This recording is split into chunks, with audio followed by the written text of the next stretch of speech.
Atong itukot ang maulo. Diyos, lugamhanan, sa gibahon, at itasan sa mga langit. Usa ka akong kalipay Ginoo na kami mag-aalaga kung magsimbad at kanimo. Among giampo Ginoo nga malang espiritu magagiya ka namo. Magahatag ka namo maayong panghuna-huna samtang kami magasimba nini at lang magpapahulay. Among isalig ang tanan ug ang simong ugma ug grasya sa pangalan ni Ginoong Hesus magluwas. Amen.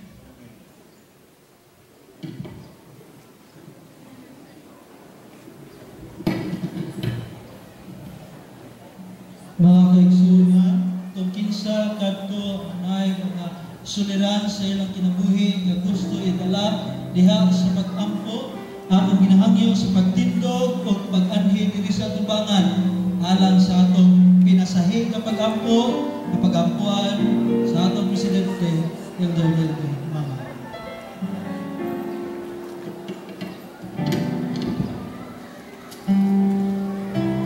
Pinanggana ko mga kaigsunan, kinsa ko ito pasalamat sa Ginoo tungod sa mga kadaugan nga iyang ihatag kanato. Kinsa na ay gihambil nga mga hagit sa kinabuhi. Palihog sa ibalin ni katayusan sa pagtungyan diyan sa Diyos. Salamat mga kaigsunan.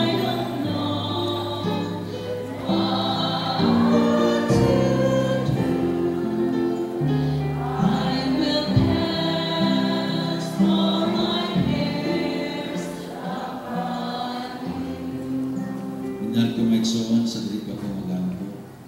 Atong panandungon kay saad sa Ginoo sa Marcos 11:24. Busa ko magaingon kaninyo, bisan sa mutangay inyong pagapanayon, kung kamo magaampo, tuuhin ninyo kung makadawat ninyo, kung inyo kining madawat. Kung saman ang butang na inyong itugyan sa Ginoo, iyan po ka na personal, tuuhin, yatag ka na sa Diyos. Magampo ko ka pinagyan ng Kristo. Amahan na balaan. Aniya kami nagabaro sa imong natubangan. Dala na mo ang among kugalingon. Niya mga pinangga na mo mga igsuon. Nagaduol nagpadayag nga naa sila'y kalipay sa pasalamat kanino sa mga kadaugan sa kinabuhi. Kaming tanan nagpasalamat nga nagkahiusa karon. Imong gilugbayan sa mga hinulaman nga kinabuhi Ginoo. Kinasayod kami nga daghan kayong mga tao nanganaog sa ilang mingaw nga lubnganan nga dili kami makatuo sa hinungdan. Apan alang kanamo, salamat gyud kaayo sa iyong pagpangga, pagmahal sa mga usap kanamo. Nitag na Ginoo, tingali uban kanamo na igihampin nga balatihan. Palihog hikapa kami sa imong espirituhanong ngalana na sa pagkaagi ang kaayuhan among mabatnan. Dili lang kaayuhan nga lawason, apan kaayuhan na espirituhanon. Ug itugot o Dios, kung may nagka-problema, palihog ihatag itaw ang kasumbaran. Aron masubanon, kadasig maglaong mabatunan gikan lamang diyan kanino. Ginoo ko may nagaantos sa kapitos sa panahon karon. Palihog maluoy ka. Panalangini ang buhat sa mga kamo. Panalangini ang tinugan sa ilang mga paninabi. Mga pamuma, pamuhi, mga negosyo, mga pananong, panagat. Tuguti Ginoo kana mga datayan sa pagbubo sa mga panalangin. Ug palihog Ginoo tabangi kaming tanan nga magmatinugmanon kayo sa pag-ulik sa imong bahin nga ikapulo. Usa o Diyos sa among gugma sa paghatag sa ngalan niya kanina. Salamat Amahan nga nitag naa imong ikunsad ang gahom sa ilang espiritu. Nasabtan kami magasimba kanimong ibalaan ang araw pa Himuon mo kaming balaan, pinaagi sa hingpit o pasaylo sa among mga kalakasan. Ug tugot Ginoo nga samtang kami magapahulay, may balik ka namo kapiskay sa panglawas, kalig-on sa mga pagtuo diya kanimo. Aran kami makabalo sa mga pagsulay hagit sa kinabuhi. Ug tugot Amahan palihog nga panalangin ng gibubo panahon sa adlaw ng pahulay. Imong ibubo sa matag-usa kanamo karon. Salamat nga ang gugma o gahom sa among langiton nga Amahan, ang grasya sa Kristo, ang pahiuban sa balaan nga Espiritu, maniya ka namong tanan, karong sa wala na kataptusan, ikinang gipangayo tungod sa mahal ngalan ng Jesus, butog sa mga luwas. Amen.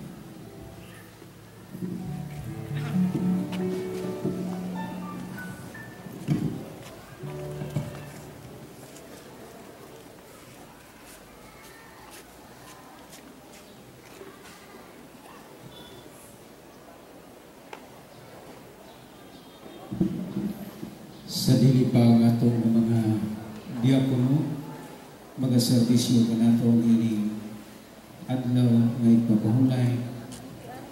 Tuguti ako ninyo sa pagbarka sa atong pagpadasig ini ng kabuntagon nga naandam sa atong stewardship department. Usa ka managhigala nga sa kanunay perminti sila magkasumpaki ang ilahang mga hunahuna sa mga butang nga ilang pagahisgutan, ilabi na ang kwarta.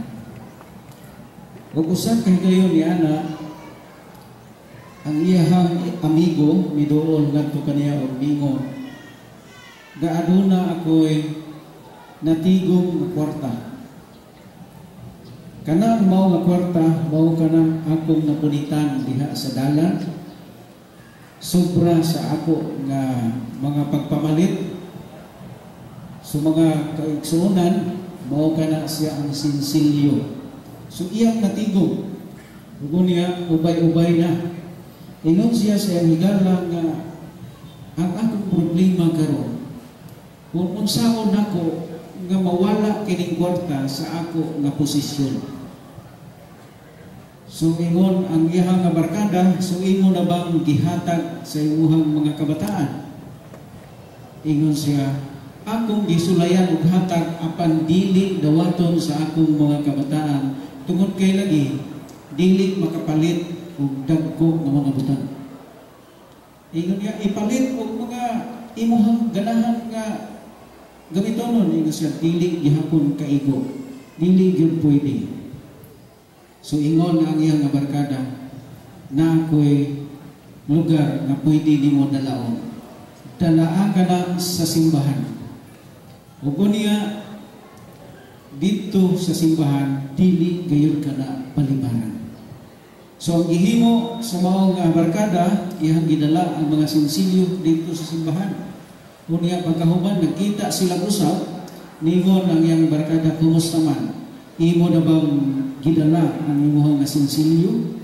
Ingon ang barkada niya, oo, ako nang gidala ang akong nga mga sinsilyo ug wala gayot nila gipalibaran.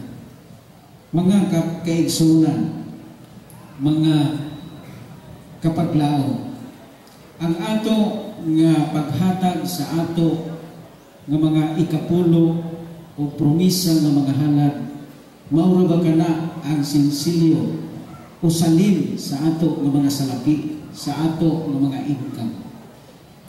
Matod pa sa Lucas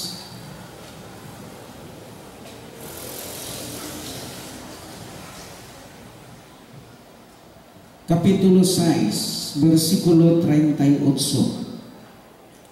Gingon dinhi sa pinadayag version, panghatag kamo ug kamo pagatagaan. Ang takos nga pinaugdo, dinasok ug tinantan ug nagaawas, igabutang raon niya diha sa inyong sabakan. Kay ang takos nga inyong igahatag, mao usab ang takos nga inyong pagadawaton. Karon ang atong mga diakono andam na sa pagserbisyo kanato samtang atong dayigon ang Dios pinaagi sa atong mga halad o ikapulo.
Langit nun ug makagagahom namong nga Dios. Daghang salamat nining adlaw nga ipapahulay nga sa diin kami nagahimo sa pag-uli sa among mga ikapulo o sa paghatag kanimo o Dios sa among probisa nga offering. Ginoo, panalangini kini nga salapi nga kani mahimong dakong instrumento sa pagtapos sa ilang buhat sa tibuok kalibutan. Panalangini usab ang imong mga katawhan nga sabihin sila makahimo sa pagpadayon sa pag-uli sa ilang mga ikapulo o paghatag sa ilahang mga halad. Panalangini ang ilahang mga kaumahan, mga negosyo, mga pangimpliyo, pagpangisda o sa mga matang sa pamaagi nga sila makahimo o makagain o income, ikaw mag-aabli sa tabuanan sa langit o Diyos aron sila magadawat sa imong mga panalangin. Salamat nga ikaw nagatubag sa among mga pagampo kining tanan. Among gitugyan gilaumang madawat sa ngalan ug gahom ni Ginoong Hesus. Amen.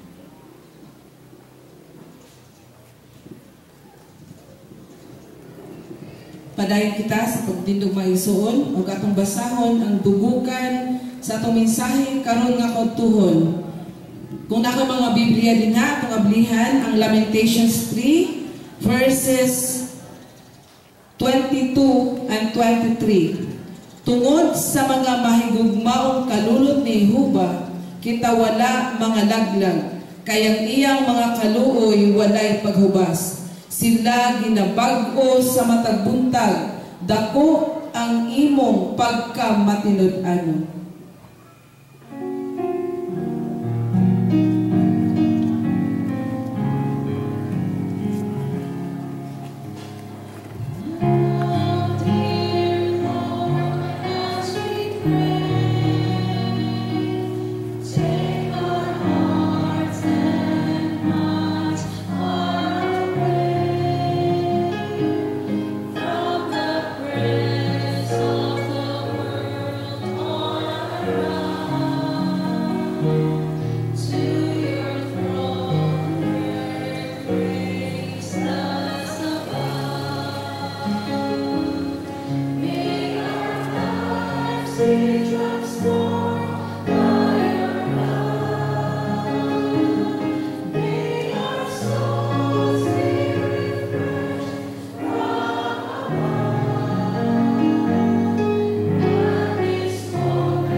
Amahang balaan, nagbuhat sa langit ug sa yuta. Ning matahom nga adlaw nga imong gituga Ginoo, aron kami magapahulay, makadayig o makahimamat sa imong mga pulong Ginoo. Salamat tungod ni ani nga mga pinasahi nga pagtipon nga kami nakaabot ni dapita alang sa pagsimba diya kanimo. Ginoo, sa pinasahi among ginaduol kining serbisyo pinaagi sa gahom sa Balang Espiritu nga nagapuyo sa among mga kasing-kasing korona. Balang Espiritu, amo ikaw ginahangyo. Natabangi kami na samtang kami magapaminaw sa imong sulugoon sa Lawrence nga maoy magdala sa mensahe ni Ginoong Hesus nga magapahat sa kinabuhi labi na sa pagpauswag sa buluhaton ng imong gipahat sa matag usa kanamo. Salamat o Dios na nahimo kaming kabahin niini. Salamat tungod sa sakripisyo ni Ginoong Hesus maoy gibati sa matag usa kanamo na dili kami musugot nga kung kami man Ginoo muli ng langit ng puloy-an nga imong gitagana. Gusto namo o Dios na among mga pamilya makauban usab namo diha kanimo kay handom jud namo nga among nang makita si Ginoong Hesus. Busa imo kaming gihatagan og mga challenges nga mahimo nga kabahin sa Harvest 2025 Ginoo. Panalangin ni ang matag usa kanamo na samtang kami magadawat sa mga mensahe maoy among kadasigon, maoy among paglao nga samtang kami magabuhat nagasayod kami nga ikaw makikuban kanamo. Salamat nga imo kaming ubanan ning kaputa ug tuhon. Salamat nga imo kami usag gipasaylo sa mga kalapasan kay kinitanan among ginaampo o ginapasalamatan sa ngalan ug gahom ni Ginoong Hesus. Amen.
Pinanggaan ako mga kaigsunan, dalay ko ng Ginoo nga ang ato magsusulti dinhi gyud na tao sa atong lugar sa General Santos City ni atong Hunyo 16, 1967. Amen, Ikson.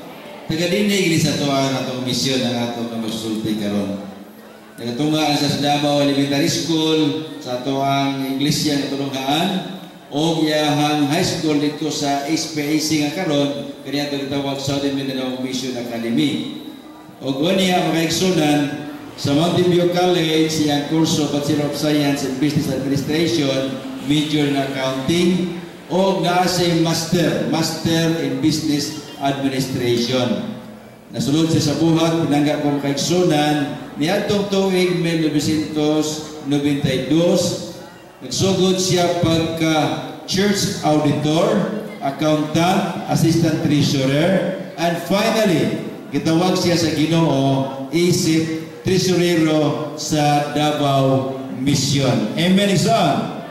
Ugo niya, pagbahin, pagdugang sa ato nga union, 2024, siya ang unang tresurero sa Southeastern Philippine Union Mission. Amen, son. Nga mao katakaron na bilong makaigsunan. Panalanginan siya kinini ang gasa siyang kinabuhi nga buotan asawa si Ma'am Aida Daog. So dili gini siya mapildi, dili gini siya daog. No, praise the Lord. Siya ang usa ka associate nursing director service sa Davao Adventist Hospital. Na sila yung mga pinangga ng mga kabataan. Si Ben Christine, siya karoon soon tuwa sa UK. So nani siya anak sa gawas di ay mong saba ha? Oo. Sa London, minahal kaigsunan sa Training University Hospital. O niya si Brett Lister, minahal kaigsunan usa sa itong mga accountant sa Davao Mission. O niya si Eliana Laura, graduating usab sa medical student sa West Visayas State University. Minahal ko makaigsunan ang ato nga kininiyang magsusulti karon apo sa atong unang presidente sa Southern Mindanao Mission. Amen, son. Si Elder sa Elpidio Lamira. Minahal ko makaigsunan ang mensahe sa Ginoo, iga dalit ka na itong tanan, pinagi siyang alagad si Elder Lawrence Lamira. Atong ihatag ang walay pagbahin-bahin nga pagpaminaw. Ngayon to mga kaigsunan,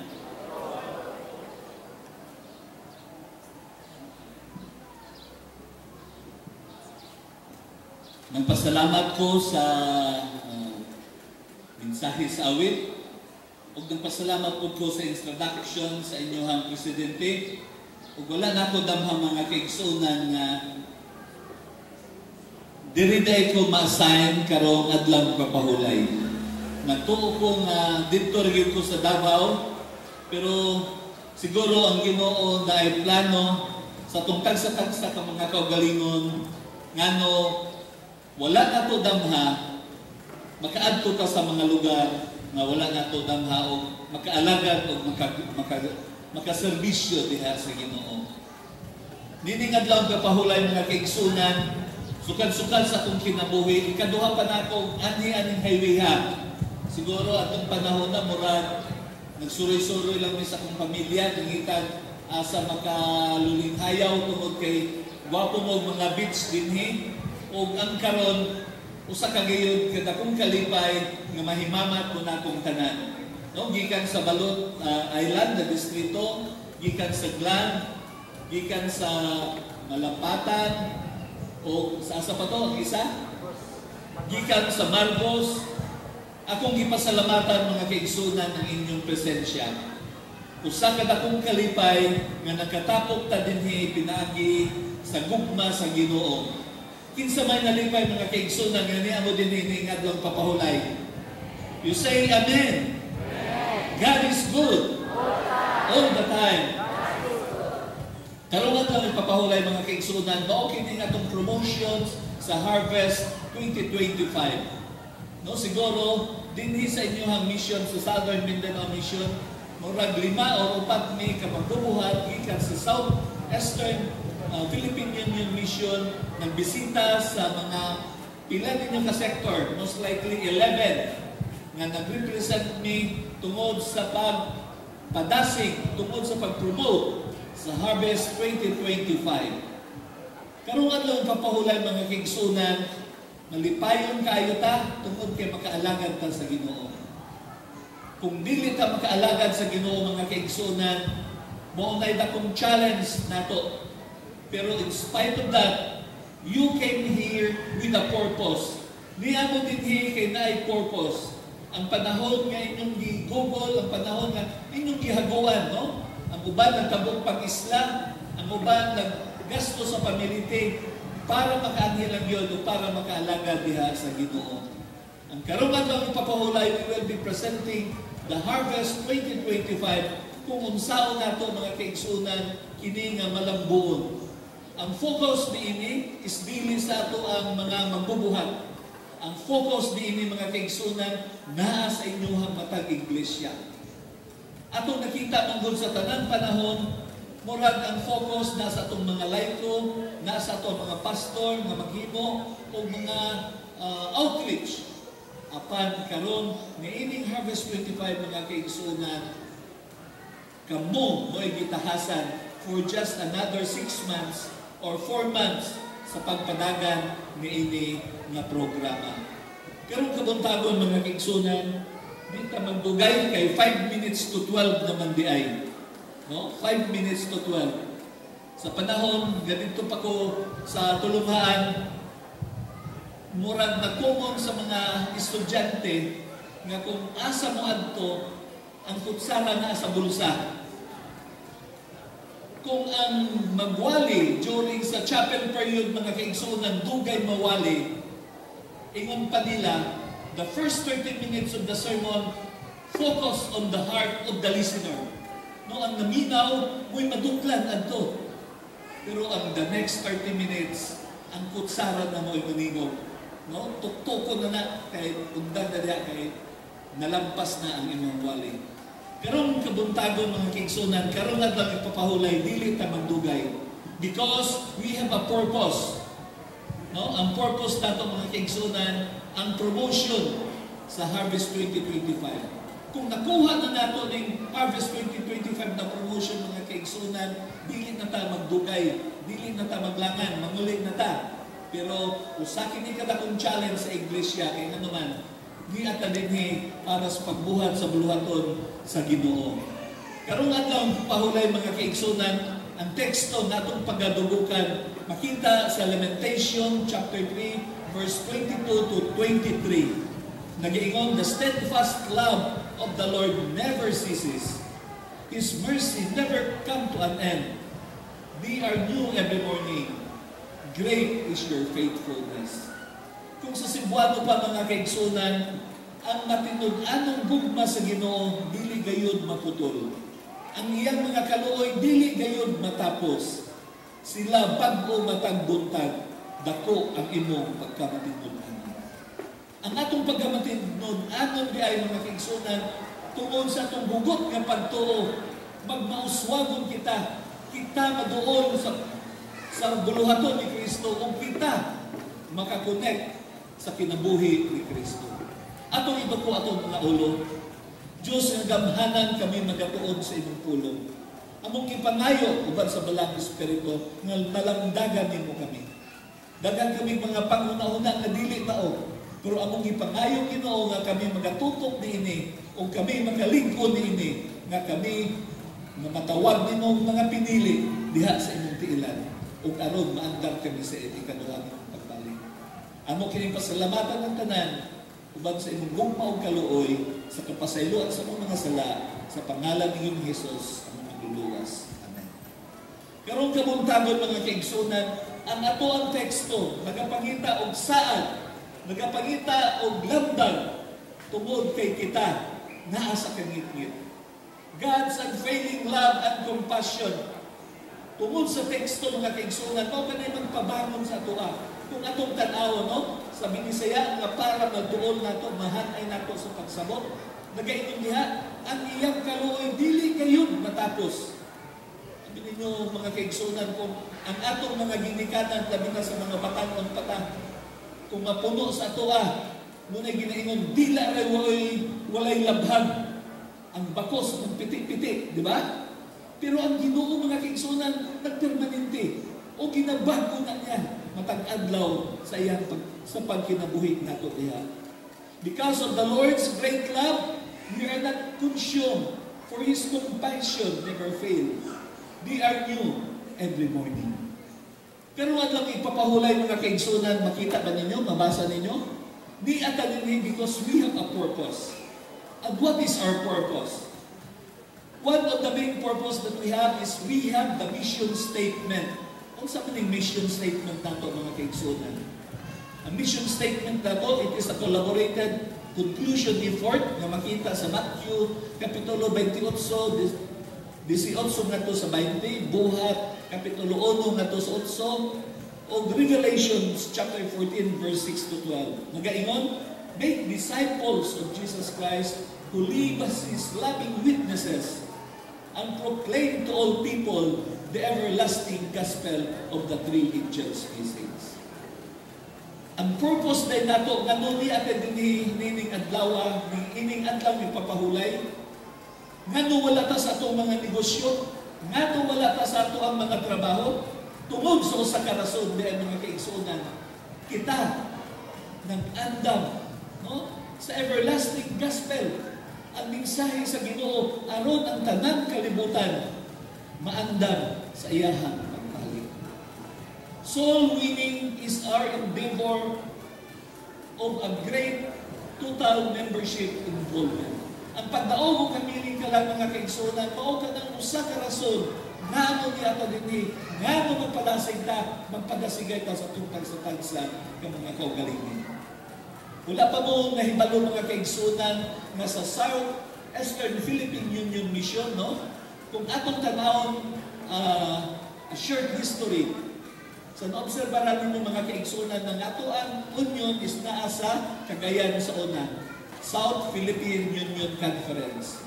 Pero tungod sa kadako sa buhat ng ginalantaw, nakita sa ato ang mga leader sa Southern Asia Pacific Division nga bahinon pagbahin mga kaigsunan ang nahitabo unsangan ang Southeastern Philippine Union Conference nabugna nga tuwa sa Cagayan.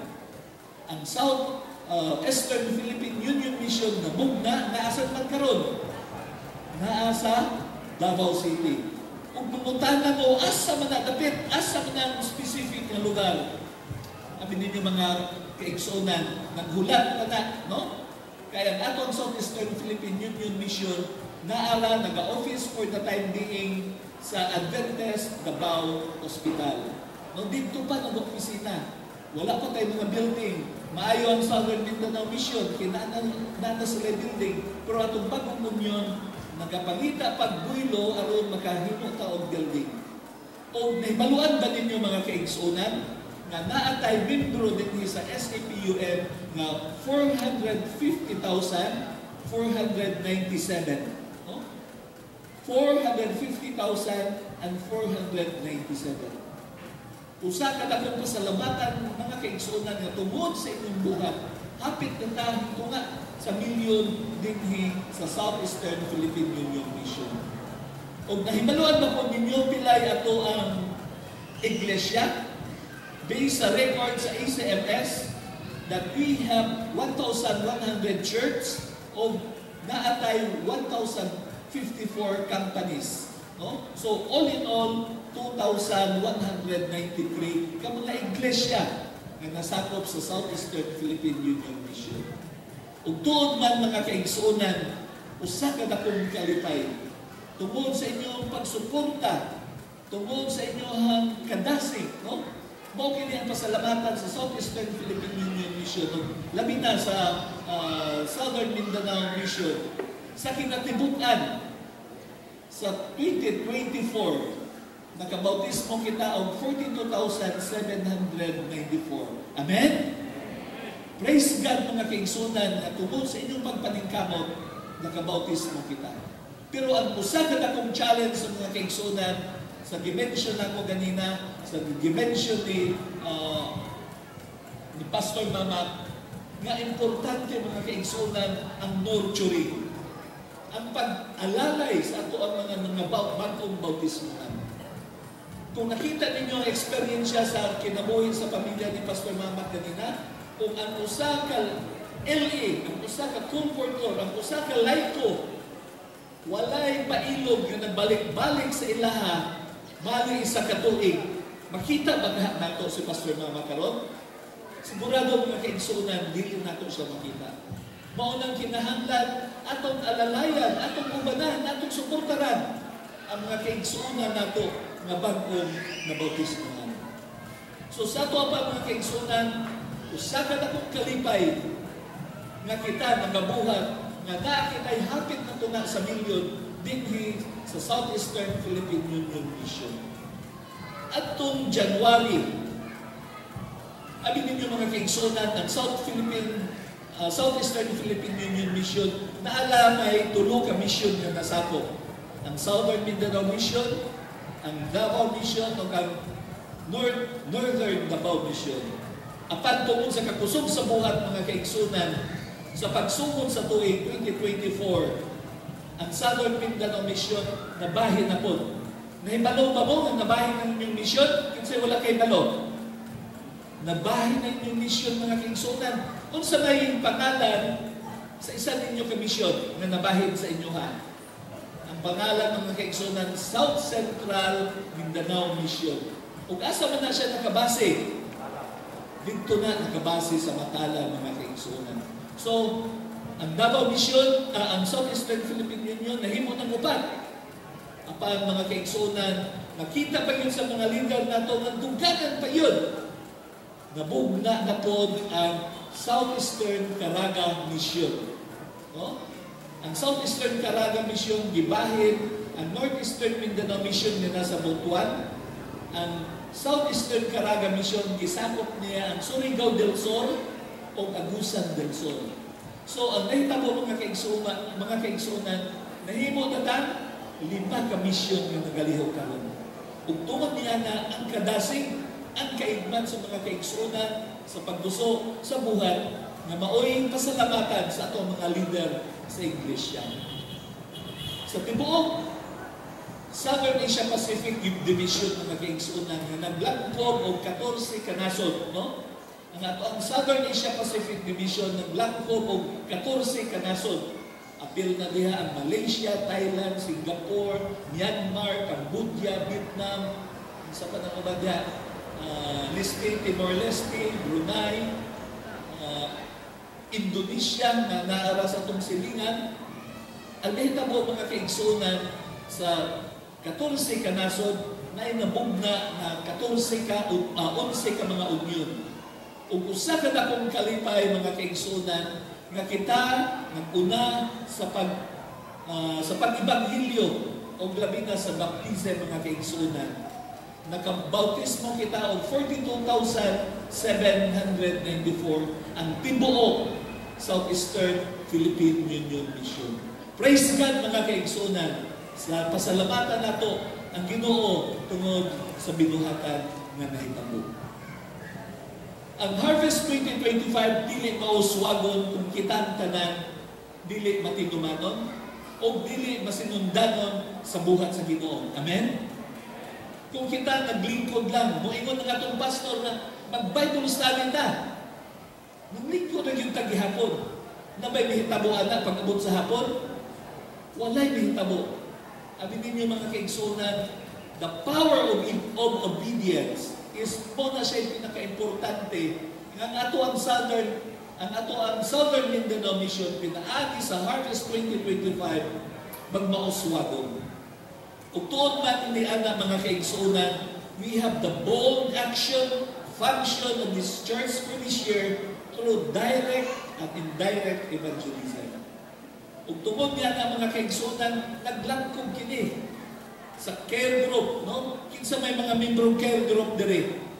No, kitang tanan siguro pipatasan yung kamot kung dili mo membro sa care group. Kinsa yung mga membro sa care group? Care group, ang iglesia, ang ato ang mga mission, ang ato mga distrito would hold hand in hand for the success of that program.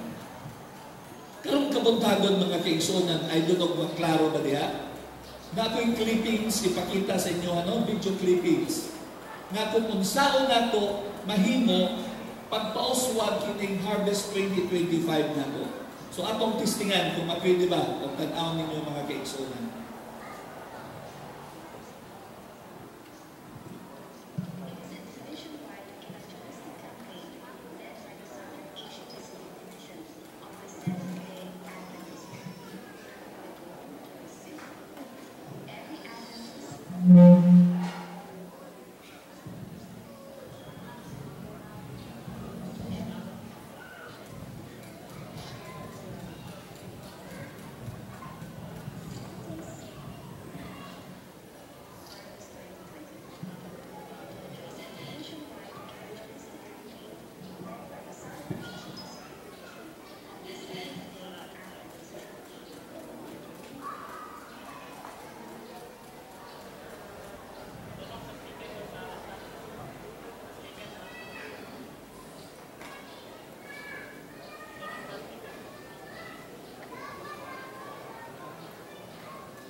Ingon ani na lang mga kaigsunan, kay dili man gyud ni nato mapagawas karon.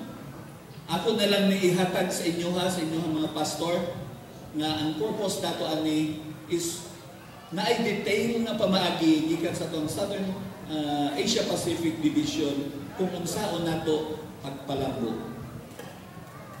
Sa pagpadayon sa atong mensahe mga kaigsunan, importante gayud no? Kung atong tag-awon ang atong teksto, nagaingon ang matindon anong gugma sa Ginoo dili gayud maputol.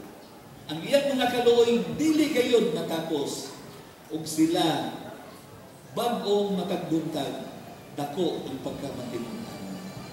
Ang Ginoo mga kaigsunan kung tan-aw nato ang background niini, nakita nato nga maubito ng gitanga pangatlan siyang lamentation kay ang kasakit sa mga Israelinon atong panahon na.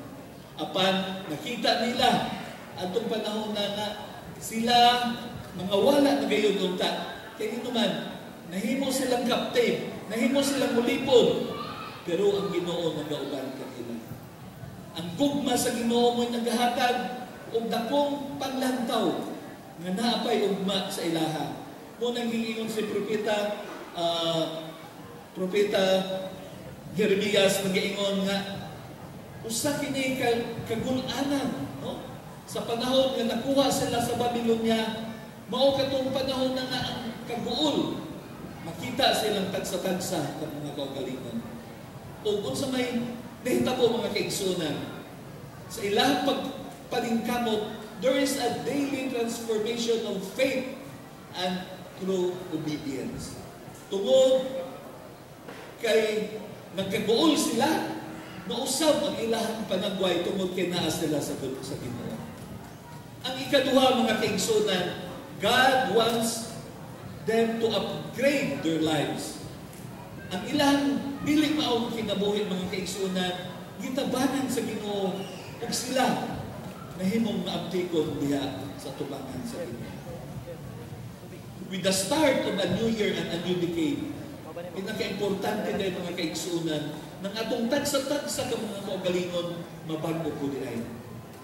Matod pa sa Juan, Kapitulo 10, versikulo 10, nag-ingon, I came that they may have life and have it abundantly. Kaya nga naman din mga kaigsunan, nagpapasalamat unta na ay kinabuhi, nag-iandam sa Ginoo. O kini, nga kinabuhi, nag-overflow sa atong tagsa-tagsa ng mga kaugalingon. In order to experience an upgraded life, we must practice obedience. Our disobedience does not make sense to Jesus. So sa ato pa din mga kaigsunan, importante ang pagsunod. Just like for the Harvest 25, nga ang muminsahi ang mga tigulang sa iglesia, ang mga batanon, ang mga kababayenan, importante dahil ang atong batnan mga kaigsunan. Kay kini, dili lang ingon nga magpaubos atong kagalingon, dili na mawang paglantaw. If ever, kung mahimuon na ito atong tagsa-tagsa ka mga kagalingon, ma-upgrade ang atong kinabuhi, dili lang sa Ginoo, apan usab sa susidad. Sa Lucas Kapitulo 6, versikulo 49,